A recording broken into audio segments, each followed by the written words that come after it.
Grace and peace, family. Happy Saturday. I hope everybody's doing good today. I wanted to go ahead and pose a bit of perspective for someone. All right, so let me cook. Now imagine you're in love with the love of your life. This person was made for you. They're your soulmate, twin flame. That person was made for you. And they know it, you know it. Y'all love each other so deeply. And were together for a very long time. But in that time that y'all were together, while you were growing into yourself, you hurt this person so deeply. I mean, you did everything that you could have done to hurt this person. And in order for this person to allow you to continue to grow, they had to remove themselves from it. They had to decide that what's best for you is for them to remove themselves from your life. Now, once that happened, of course, it hurts you that they removed themselves. So you begun to try to look for them in everything in the world. Looking for them in another person. At the bottom of the bottle.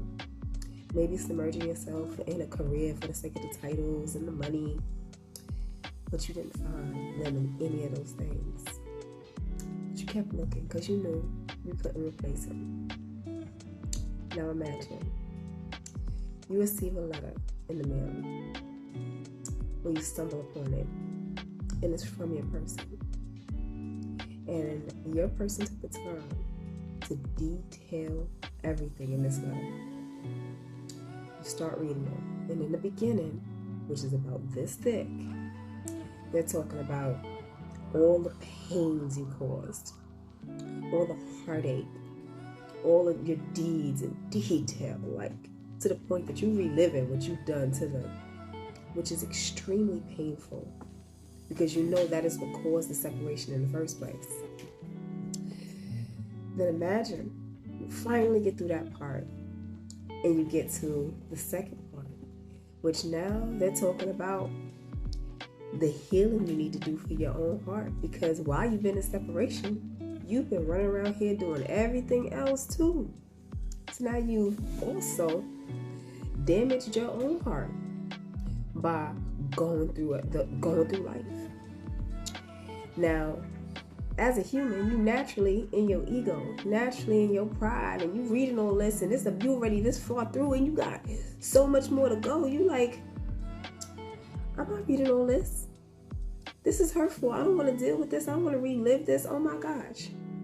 Imagine you tear up the letter, or you throw it away, or you just choose not to read that letter. But little do you know that after you get through the part where they talk about the healing you need to do and how you need to heal, they finally get to this part where they talk about how much they love you, how much they feel that all of the pain that they went through, all the pain you went through was worth it, that you needed to go through it so that you could become who you truly are, and so that they could love you better. And that not only that, they want union with you. They don't hate you. They actually love you. And that if you could commit yourself to doing all those things with the healing, coming back, turning away from all the things you were doing, that they will be with you forever. And you can meet them at this time, this place, and y'all can be together in union forever. But you never made it to that part, because your pride and your ego wouldn't allow you to get through that letter, because you felt it was too painful for you to relive your own deeds. Now, this is a parable, a story about the Bible. The Lord gave us a detailed description of the deeds we did. Now, of course, I know there's going to be some people, I didn't do all those things. Those was not me. Even if you weren't there during a time where the Lord had to disconnect from us, once he did disconnect from us and you were no longer living in the commandments, living by his word, and choosing not to read it, you also were sinning against him.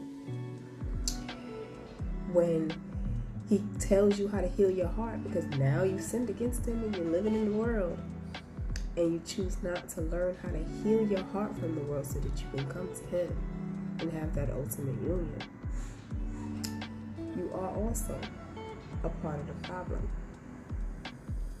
Now, imagine getting through that letter and then realizing that it's way easier to have the love you're looking for at the bottom of the bottle, going to the club,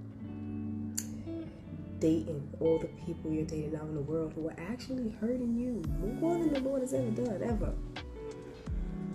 Even looking for titles that make you feel better because you feel worthless because of these things. Imagine it's way simpler. Just reading the word and understanding how to come back so that union is re-solidified and you get to have the love of a lifetime by just simply reading. The worst part is, if a letter was written from somebody of the world to someone else, you may choose to read that faster than you choose to read this letter that is actually made from unconditional love and completely for you. Just a little bit of perspective.